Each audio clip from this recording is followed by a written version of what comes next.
It's time for Around the Ozarks Sports Scene, brought to you by Thompson Sales and the Pitch Pizza and Pub. Here's your host, Scott Puryear. Welcome into another edition of Around the Ozark Sports Scene. I am Scott Puryear. As always, big thank you for tuning in this week. We're going to talk some baseball here in the first segment with the two head bosses here in the programs in town, Joey Hawkins at Missouri State and Scott Nasby at Drury, as we talk about the Battle for Bell going on Thursday, October 8th over at Hammons Field. It's the 9th edition of this, an event that started back in 2012 as a fundraiser for the ALS Foundation and the Howard Bell Clinic over at CoxHealth. Of course, Howard Bell, a former Bears standout, longtime Glendale coach and assistant, and just a great cause and hopefully a great turnout for hopefully great weather that night. But guys, I appreciate you joining me today. Thanks for having me on. You bet. Naz, you played for Howard as an assistant, and then were part of the original event in 2012. Joey played in the 2012 event, so you guys have a good history with this. Scott, tell me about how you guys approach this game and what it means to your program and your kids. Yeah, the most important part is to continue Howard's legacy. Try to continue to have his name out there in the community and bring some information to light for the community of how much funding the ALS clinic needs and how much it can be important to guys and families who are struggling with the disease. But, for our players, to at least know who Howard is and know the history of the game is important. And then we pretty much wrap up our outside competition fall normally with this game, with it being in October. And so, kind of building up to it with some outside live competition and knowing it's the best competition we're going to get a chance to see probably all year. Joey, you're in your second year as the head coach over the Bears. Of course, played in this, as we mentioned, 2012. What do you remember about that inaugural Battle for Bell? It was special. I remember a really good crowd. Just everything about the whole event, outside of the game itself, showed just how important that day is for our community. For Howard, like Scott said, with just his legacy. And I've just really enjoyed that it's grown. I think, Springfield's such a great baseball community. So when you have a chance to use our sport as an opportunity to, fundraise some money, put on a good cause for ALS, it always just is a special night. And to be able to play in that first one was really cool. And to still be a part of it to this day means a lot to me and our program. And of course, it was special. Howard was able to attend the first one. I remember that night, and hats off to Mark Stratton and Keith Gutton, your predecessors, who had the Peace Summit, came together and said, let's play this game in honor of Howard. And two great guys with big hearts, and it's great that it lives on today. I think the coolest part about it is, we've got a Division I program in town in the Bears, Division II in Drury, and you two can come together and play and on one night, which is great for the city of Springfield and the Ozarks. From a competition standpoint, Joey, how do you guys approach the game? And then Scott, I'll let you address that as well. We take it just like a real game in the spring, and it's a really important game for us. Obviously, it's an opportunity for me to explain to our team the importance of the game. When we recruit players, we talk a lot just about the people in our program and how great of a community this is to live in when you're a student athlete here. And I think that night always, kind of comes full circle for the new guys to really feel it and feel what our program's about and this community is about. But competition-wise, we only get to play 2 exhibition games in the fall. So this one's always on our schedule. We'll always continue to do it. So it's our one of 2 opportunities to play someone with a different jersey and, get under the lights and have the full show and fans in the stands. And, you love to get some new players in there, some young players, and get their feet wet. So all in all, it touches a lot of different pieces for the program. Like I said, for a good cause, but also, from a baseball standpoint, getting the opportunity to compete against someone else. Scott? Yeah, I think for our players, one of the most exciting pieces is to be on Hammond's Field, just to be on that type of field with the history that's been there, and grateful for the Bears and the Cardinals for letting us be on there. But a lot of our parents will come down and stay, and our guys will obviously enjoy the day. But competing against guys that maybe they went to high school with or played travel ball with, or even have a couple guys on, maybe they have a chip on their shoulder that think they should have, got the Division I looks where they're at, so they get a chance to compete against a team that's had a ton of success here in town, and doing that without having to travel on a long bus ride. So, for us, we'll trot out probably 5 or 6 arms and trot out our best lineup to see where we're at and make adjustments from there. But it's a great way to finish the fall where you don't have to face your roommate over and over, because that gets kind of stale by the end of October. You face your roommate, he knows how to get you out, and you finally get to see some fresh pitching on the mound. Absolutely. Again, it's the 9th annual Battle for Bell, Thursday, October 8th. The Missouri State Drury game will start at 6:30 p.m. at Hammond's Field. Tickets are $5 each. You can get them in advance at the CoxHealth Foundation website, or just buy them at the gate. And again, proceeds benefit the ALS Foundation, also known as Lou Gehrig's disease, which took Howard Bell's life in 2013. Mission University and Evangel will play at noon that day over at Hammond's Field. Again, part of the fundraiser for the CoxHealth Howard Bell Clinic. So mark it on your calendars, and should be a fun and memorable night once again. Naz, tell me about Howard Bell, the coach. What made him special in those years you were with him at Glendale? Yeah, the combination of Stratton and Bell was pretty special. So Bell was the JV coach, and so when I moved here from California, played a little bit under him when American Legion was still a thing. But you'd play, JV and varsity games in the summertime. So it was long nights at the park, and Coach Bell sitting at the end of the dugout, and wasn't a loud guy during the games, but he could kind of pull you aside and give you some pointers and let you know what you needed to do a little bit better, while taking kind of a backseat to Coach Stratton during the varsity stuff.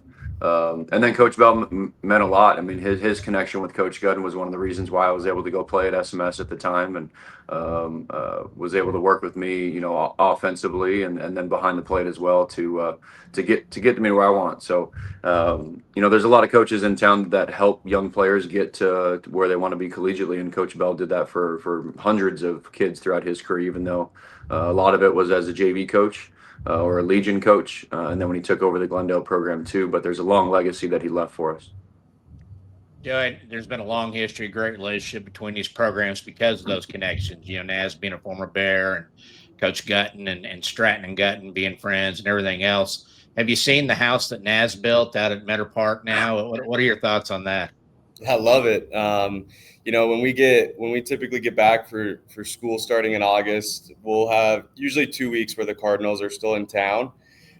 So Naz is kind enough to let us get out there a little bit, and it's good for us to get on some turf, considering how much turf we play on these days. So it looks great. It keeps getting better. And I think it's just really cool in this town how intertwined the baseball community is. You have Coach Evans over there with Naz now, and obviously Naz played here, and we're always just trying to help each other out one way or another, whether it's through recruiting, fundraising, the Battle for Bell. I think anytime we can raise the level of baseball in this town, it's only going to help us. And I think you're starting to see it through the grassroots. The 26 class, 27 class, 28 class, there's some really good ball players coming up through our high school systems. And I think a big piece of it is just how good the college programs are becoming in here in Springfield. Naz, what's the next phase for Mark Orley Field at Meadow Park? What do you got cooking? We've got 170 chairbacks coming in January. So behind home right now, we've got those little metal bleachers that are just saving space, but we'll have chairbacks with cup holders, an armrest. That'll be 7 rows going up to the press box. And so that'll finish phase 2. And then phase 3, I'm still waiting on approval from multiple people. But once we get approval, we'll start finding the money for it. There you go. Let's talk about your teams just briefly. We'll bring you both back in January to talk about when the season starts, a little preview there. But Joe, your Bears 30-25 last year in the Valley, win the regular season title. Now headed to Conference USA, or actually there now once the schedule starts in the spring. we were talking a little bit earlier, you don't have as many guys that go out and play in the summer, but you did have some guys go out and shine in their summer work. Kind of talk about them and maybe touch on some of the newcomers that could be key players this fall. Yeah, some, big returners for us that had good summers. Caden Bogenpool had the opportunity to go play in the Cape Cod League, which is obviously the most premier summer league. Had a great summer out there. I think he came out of there the 7th ranked draft prospect for the year, going into his junior year, which is pretty exciting. There's going to be a lot of attention around him. Curry Sutherland was out in the Coastal Plains League and had an awesome summer on both the mound and at the plate. Hit for a ton of power. He's probably our most improved and advanced player, obviously local kid from Rogersville that we're really excited about. And then Logan Fife was another one that was out in the Appy League. He was a freshman last year, didn't play a ton, took advantage of a ton of at-bats. I think he was top 10 in 4 or 5 different offensive categories out there. So that was big. And today's world, training guys in the summer also really important. So like where we're at physically, going into the fall and through the fall right now, we got some nicks and knacks that we're dealing with and some guys that need NCAA waivers still. So we're playing a little shorthanded, but all in all, we're excited about the new opportunity in Conference USA. Have you got a feel for the league in terms of like who are the big dogs, so to speak, and from top to bottom, is it comparable to the Valley, would you say? How would you compare the two? I think Conference USA is a lot better. Look, I'm pretty transparent when it comes to this topic. I think in today's world of college athletics, you're seeing programs and conferences that are becoming better because they spend more money. And whether that's on the field or in facilities or commitment from their administration, Conference USA is full of programs that invest a ton of money in baseball.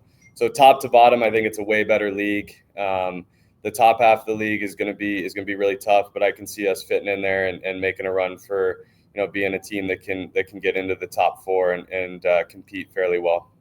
And you've got one more public exhibition, right? After the Battle for Bell. Yeah, we're going to play Arkansas State October 18th, which is a Saturday. Works out well. Bears football play on a bunch of Wednesdays throughout October and on the road. So hoping to get some fans out and another opportunity for our guys to face someone in a different uniform. As you're in your 13th season at Drury after years under Stratton as the assistant, 33-23 last year, 21-11 in GLVC. Kind of talk about the summer for your guys. Do a lot of them go play? Do they train? And then what's the fall look like for you so far? Yeah, we graduated a lot on the mound, so we lost 250 of our 450 innings that we threw, including Cody Ball, who graduated with the most innings pitched, the most wins, and had a 300 strikeout career. So he's a big one we got to replace because he's been our number one for 5 years. I think he's faced the Bears 5 times. So they'll finally see someone new for the first time. And then we lost some other weekend guys and the returning guys. We got 2 guys that are kind of banged up. So it's been a great fall for our new arms, which we have a lot of them, to try to figure out who's going to secure these innings, who's going to be a weekend guy, who's a back end guy. So this game will definitely help us with that. But we added Caleb Thomas, who was at Missouri State last year. He's having a great fall. Sometimes change of scenery can be good. Well, he didn't have to change apartments. He could just move across the street a little bit and maybe have a new role. So we're excited about him. And then Coleman Morrison, who was at Catholic and went to Jeffco for a couple years. He's had a solid fall as well. Sam Peterson out of SBU transferred to us. He's got 1 year left. And he's been good, as well as Alex Logan from Ren Lake. So we've picked up some JUCO guys and some transfers to go with our returners, but we lost 4 of our 5 starters plus our top 4 in the pen, so it's brand new pitching wise. And then I'm sorry, go ahead. No, go ahead. What do you got? Let's say that going across the street worked out pretty well for Tony Lewis back in that first year of baseball in 07, didn't it? We've had a few, whether that's, hey, I don't want to DH anymore, or I don't want to be the backup third baseman, or, financially it's different, or I got some best friends I want to finish my career with. But, Tony Lewis, Kyle Dyer, we've had some of the best in our program have decided to transfer over. So, sometimes a change of scenery is good and performance increases. And so we're excited for that. But, and then offensively, Jackson Kreider is our leader. He was a freshman All-American this last year. hit 434 with an OPS of 1.2. So he's tough to get out. He played with the Thrillbillies up in the Prospect League. So he had a good year there. He's going to graduate this year. He'll be at third and first, and so we're excited about Kreider and the other pieces around him. We returned Connor Bain. He started in center field for 3 years for us. Phenomenal center fielder. One of the best, if not the best, that I've ever been around. And then Luke Matchner is a returner as well, that had a solid campaign with about 20 bags and hit 310. So, and then Landon Wilbrand, our shortstop, he's back. He's been a 3-year starter. So we returned those guys as well as a handful of guys who are competing offensively. And so excited to kind of build and pick those pieces around and see if there's some more flexibility in the lineup this year than we had last year. You both have been around Paul Evans, Lump, for years, as a coach. Is he any quicker now in that walk to the mound in his latter stages, Naz, or is it still kind of a sundial type thing? Joe, you can comment as well if you'd like. He doesn't have to walk to the mound anymore, which is a good thing.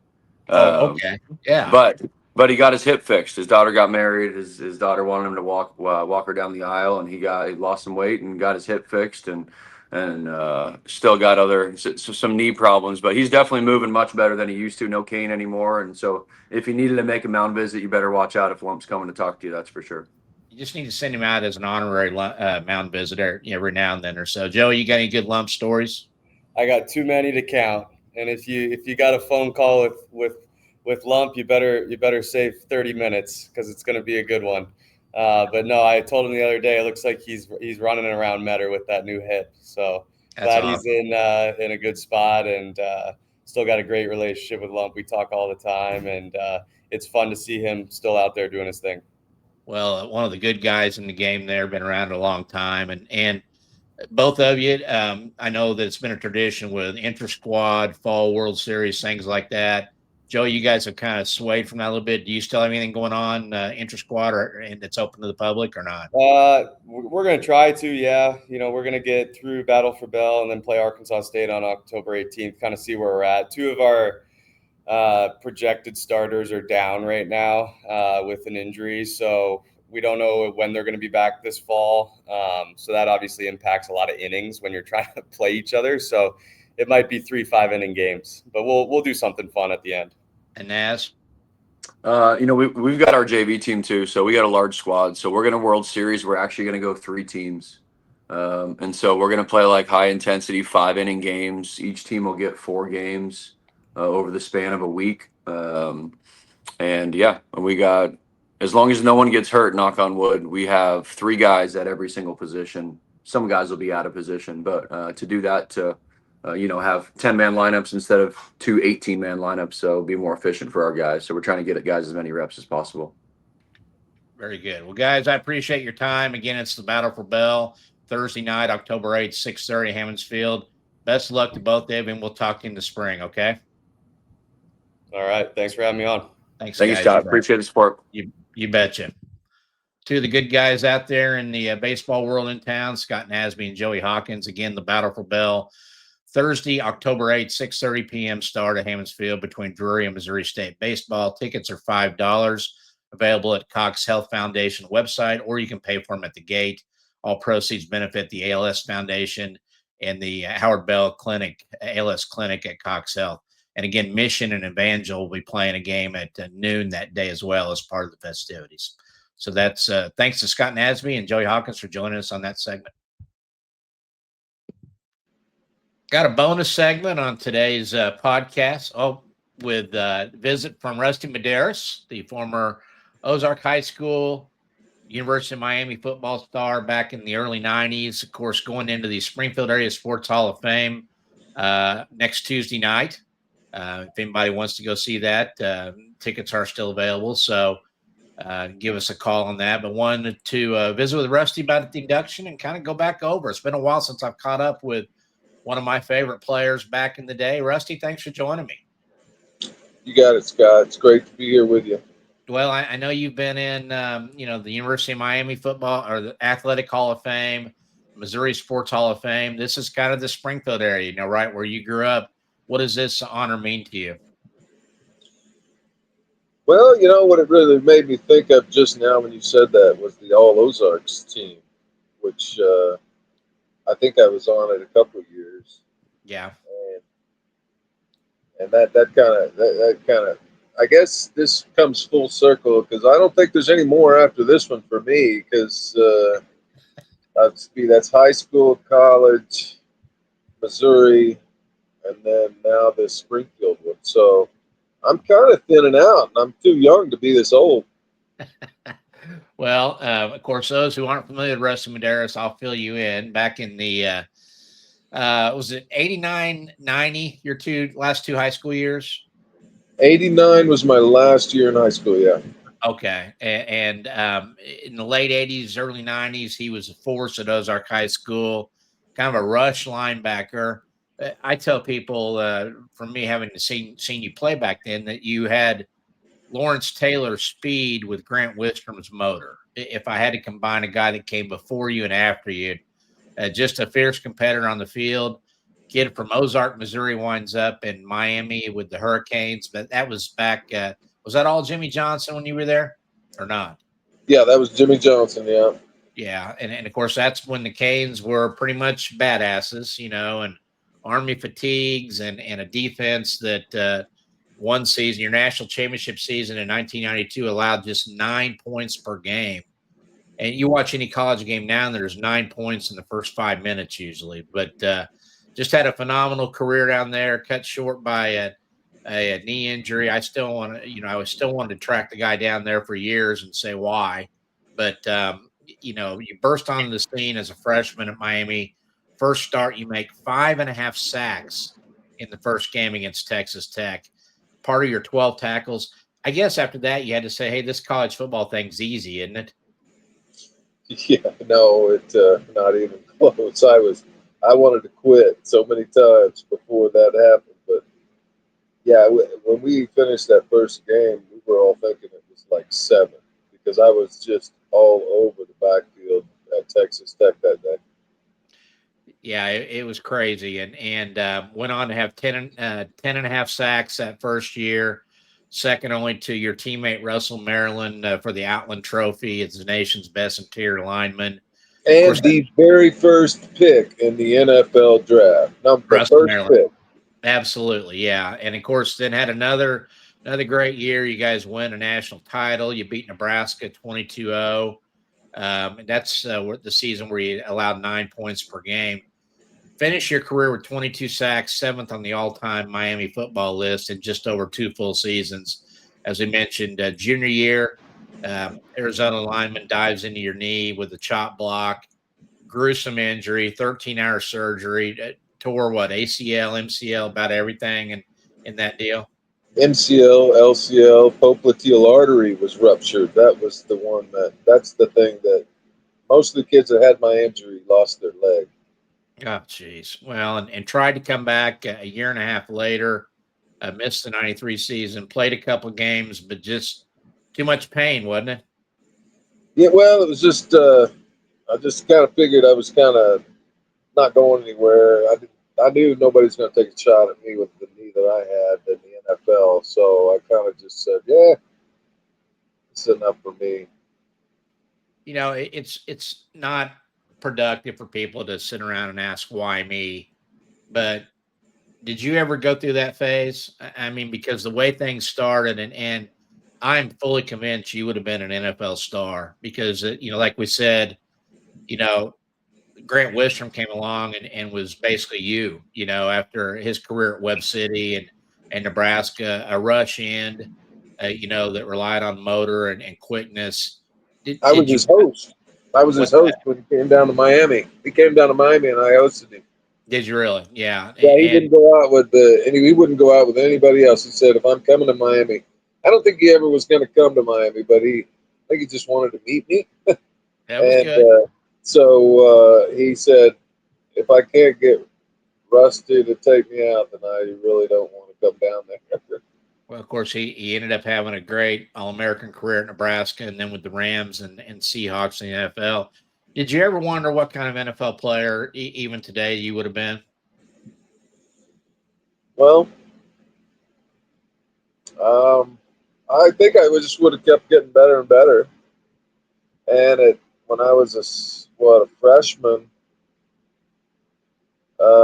we had one of the best defensive lines that I ever played on. Like I said, Russell Maryland was a #1 draft pick in that year in 1990, and we were scary good. We were scary good defensively. People, imagine coaching a team playing against us, an offensive coordinator trying to figure out how they were going to move the football on a defense that would just make you look silly. We really were that good. By the end of the year, the only team that we could get to play us was Texas. But we had already lost 2 games that year. We lost our first game out in Provo, Utah. We flew out to Provo, Utah. Beautiful stadium, beautiful mountains overlooking the stadium. But Ty Detmer, we gave him the Heisman. Now, I wasn't playing then, and I think I'd have done a hell of a job trying to track that little dude down, but he just went all over the field. And by the time, and when we come from Miami where the humidity is 99%. Up there, you're breathing like sand's coming out of your mouth in the first quarter. I mean, you can't get moisture in your mouth. So we lose that game, and then but I was long snapping. Coach Erickson asked me to long snap that year because we didn't have one, and so I learned the long snap that summer. And so I made the plane and went out to the first 6 games, but the defensive line coach, we didn't see eye to eye too well. He didn't like me, I didn't like him, and we kind of agreed we'd go that way.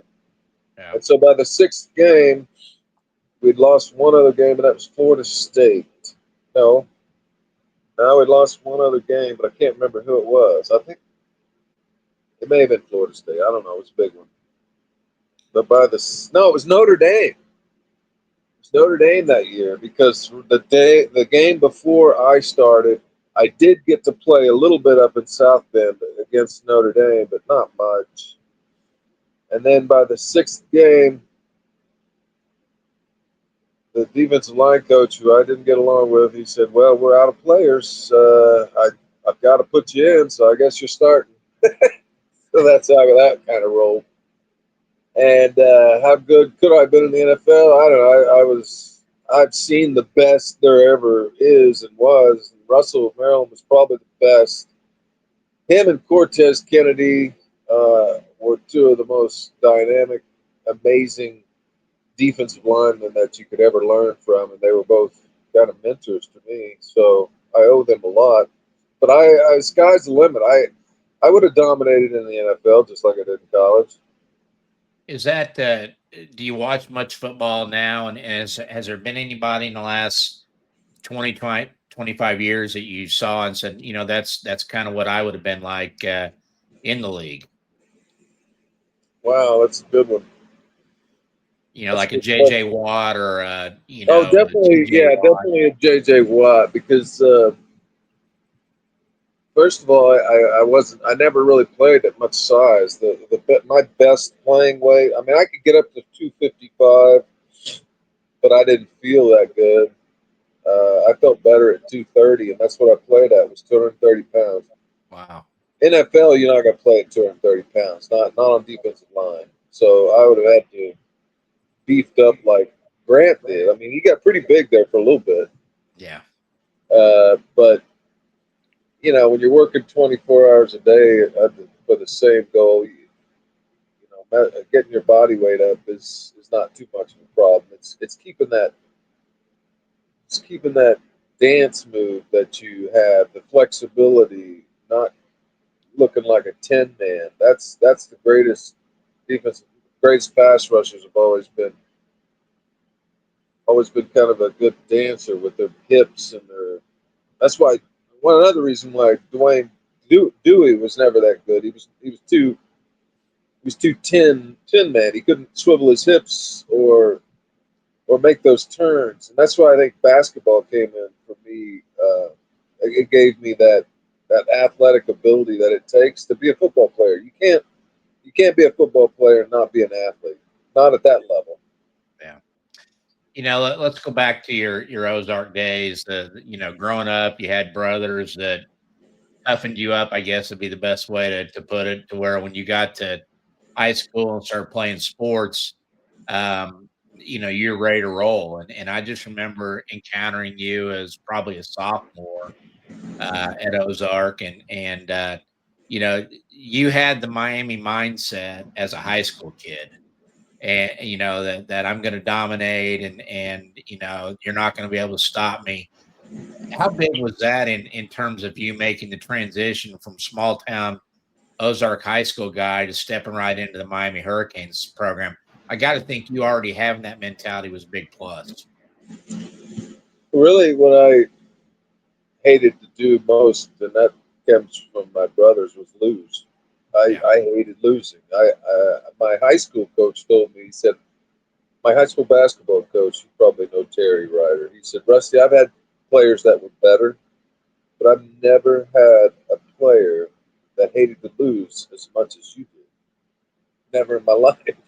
So that's what you had to have that swagger. And I think the only person I really ever talked trash to, because I just never was any good at it, I think Peanut Adams. I trash talked him at Arkansas my sophomore year. And he's the nicest guy on the planet too. Right? Oh man, I never met him. I knew his best friend Keith Adams. Keith and I were tight. We used to play AAU together, but I'd never met Gary Adams, and everyone has told me, and he ended up being a Secret Service agent. So you got to be a smart dude to make it that far in the government. But I never met him. You're telling me that all those games in high school against Republic, and Nixon wasn't really a factor back then. I don't even think that you played them then, but Republic was the game that you just never said anything to those other Tigers across the line. No, never did. We actually, Nixa went up to 3A my senior year. I was the first Ozark player to play Nixa, and it happened my senior year. I think, but Aaron Wells had graduated. He was a great quarterback for Nixa. If they'd have had him, they'd have beat us. But we did win that game because I worked at a feedlot there in Ozark, and my boss told me if we lost to Nixa, don't show up to work the next day. In basketball or football, don't show up to work if you lose to Nixa. Wow. And you're bringing up some good basketball memories. One of my favorite, probably one of the most rowdy scenes ever was, Coach Ryder. I think Phil Montgomery was the assistant coach, and you guys are playing Republic. They had John Wakeman and Jamie Moreland, and that was an absolute war, wasn't it? Those basketball games with those guys. How good was John Wakeman? Yeah. And I met him at his daughter ran track and field around the same time my daughter did, but I met him there. And what a super guy. What a super dude. I just loved talking to him. And he was one hell of a basketball player. Was that Lauderdale that was with you then, or Scott Lauderdale? Scott Lauderdale was one of the best basketball players I ever played with, and I played with a lot there at Ozark.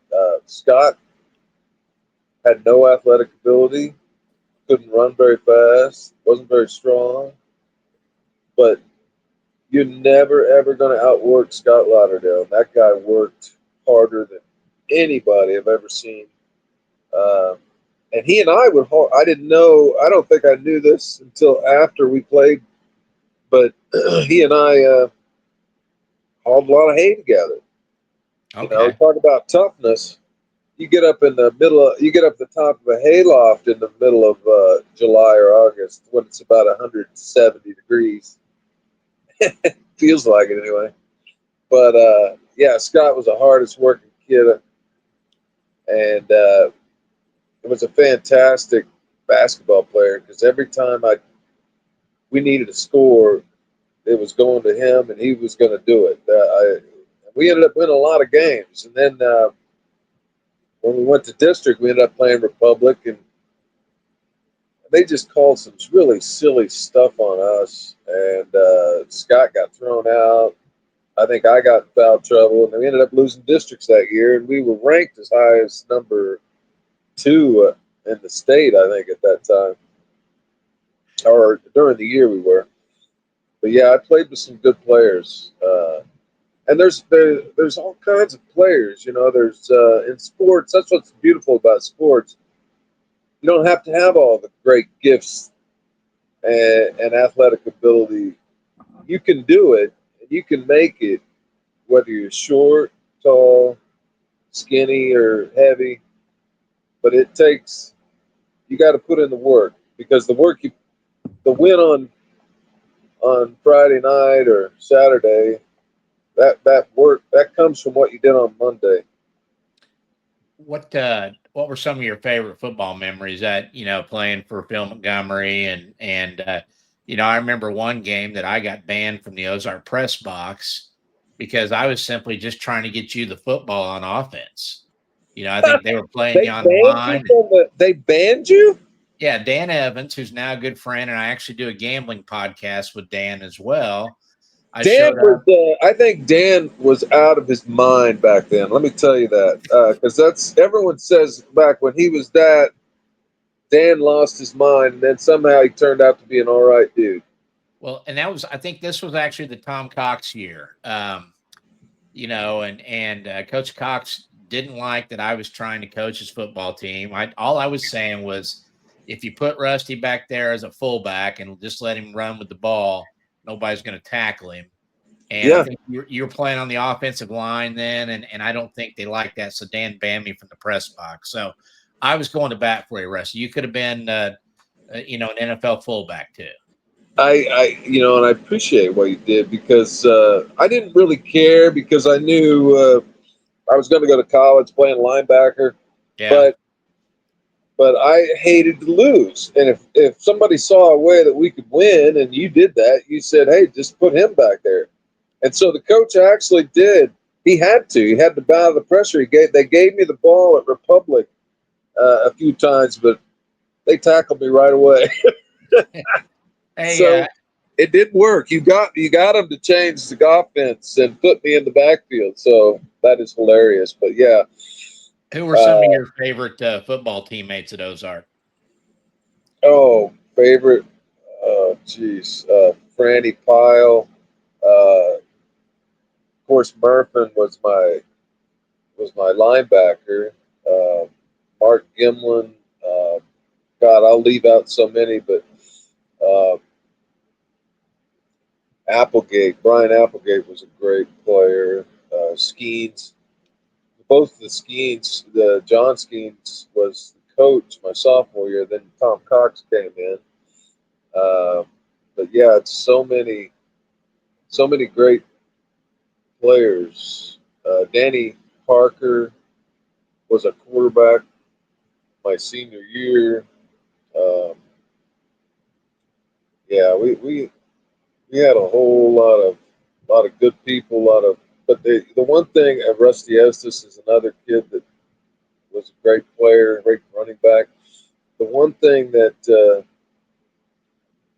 they said at Ozark, they always had that 2 ambulances. See, they couldn't get by with just 1 ambulance in the high school football game at Ozark. You had to have 2 because you knew you were going to use them. Hey, tell us about your daughter. I know she had a great high school volleyball career. Is she still playing now collegiately? Yeah, she still plays at Purdue. This portal has kind of messed these smaller schools up. They lost a lot of good players last year, and their best player this year broke her back playing volleyball this summer. So their record isn't very showing that they're doing very good, but they look brilliant at times. They just don't have the depth to carry out the game. But yeah, she plays up at Purdue Fort Wayne, up in Fort Wayne, Indiana.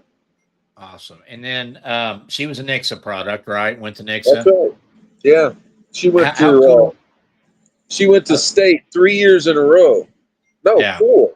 She went to state 4 times and won state her freshman year.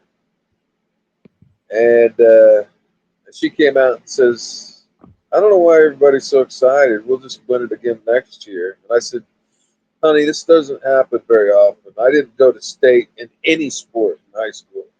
Yeah. Nevertheless win it. How how cool is it, that the high school that your daughter went to has produced the number one high school offensive player in the country, offensive lineman Jackson Cantwell, who back in May chose to be a Cane. Is that kind of neat? I know he's coming to the banquet with his parents to meet you and get two Canes together there. Is that a pretty neat thing? And I guess, is that a sign that Miami truly is on their way back? Well, they're ranked number 1 in the country right now. I think Jackson. That just tells you right there how valuable offensive tackles are. Jackson is the number 1 kid in the country out of Nixon, Missouri, out of California, Texas, Florida. We got a kid in Missouri that's the number 1 player, and he's an offensive lineman. You can't do anything without some great blockers on ends where I played. Jackson's a hell of a player. I've seen him. His highlights are just insane. And when does he actually report? Does he report? Because he's still a junior this year. He's a senior now. He's actually going to graduate at semester and head down there for spring drills. So that is so smart. That is so smart. Yeah. Have you ever met him? I've not met him, and I wanted to. I'm glad he's coming to the banquet because I would like to sit down with him and talk to him, but I don't know how much relevance anything I would have to say for him. I mean, when I was there, it was 30 years ago, 32, 3 years ago, and we weren't getting paid $6 million to go play football in college. Holy cow. I think that's what, if he's the number 1 kid in college, then he's got to be getting paid several million, right? He's doing okay. He'll do okay down there. Well, and you say that they don't know about it, but I'm sure when they go down there, they see the Hall of Famers and number 98 that you wore and things like that. That still resonates because honestly, if this Miami team is good, really good, it harkens back to the time when you were there, the last time they were that good, right? No. No? You're missing the 2001 team, bro. Okay. Yeah. That is arguably one of the best college football teams ever put together. In 2001. Okay. So they did have a little rising up there because it's been a while since they've been in that top 5, top 10 picture. And it looks like they're back now. But we've only won national championships in odd numbered years. In this 83, 87, 89, 91, and 2001. That's awesome. And so this year's an odd year. So I played with Mario. He didn't. He was a year ahead of me, and I started like a year before he did. Okay. No, yeah. So he had an older brother, Lou, that I played with. But Mario's a real energetic guy, and I actually coached with him, graduate assistant coached with him a little bit there at Miami too. Yeah. Is it a thing where once a Cane, always a Cane? I mean, does it stay in your blood? Oh, absolutely. There's, I don't know, as much of things have changed, they're still going to have 2-a-day practices. That hadn't changed. Yeah. And anybody that has went through that, I would have to liken it to SEAL training out in San Diego. Because we did go out to the beaches a few times and run in the sand, but it's if you've been through 2-a-day practices, you have a brotherhood, and I don't care if it's in college, just the hits are harder and everything's 100 times faster. That's the only difference. But nobody wants to go out in the morning and get pounded on and then say, you know what, I'm going to go eat a sandwich. I'm going to come back and do it again at 2 o'clock. It's just insane. Anybody that's ever done that in their life, I have respect for. And yeah, at Miami, when it's 99 and 99% humidity and you're wearing all those clothes and you feel like you can't even, you're just breathing water because the air's just contains so many molecules of moisture that you're just basically breathing water and you can't even fill your lungs. Yep. Every cane that ever sat in that locker room has experienced that, and it's life changing. Yeah. Well, Rusty, we appreciate your time and looking forward to sitting down with you next Tuesday night at the Hall of Fame. Best wishes to you, and we'll see you then. Okay. Thanks a lot. Good to have you. Good talking to you, Scott. Thank you, Rusty. Thank you.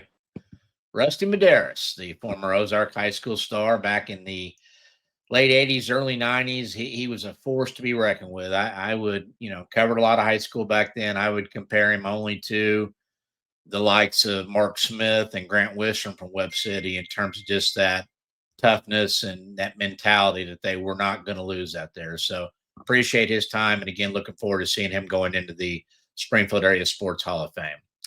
Big thank you to our sponsor, Thompson Sales, located 1555 East Independence in South Springfield. Thompson Sales have been in business since 1919.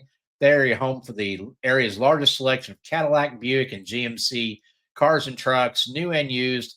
They've got them there at Thompson's. Of course, a great service department to take care of your vehicle after the sale. You're going to love working with the family there because they treat you like family. That's Thompson Sales, where the Thompson boys are dealing. That's going to do it for this week's edition. Thanks for tuning in, and we will see you next week on Around the Ozarks Sports Scene.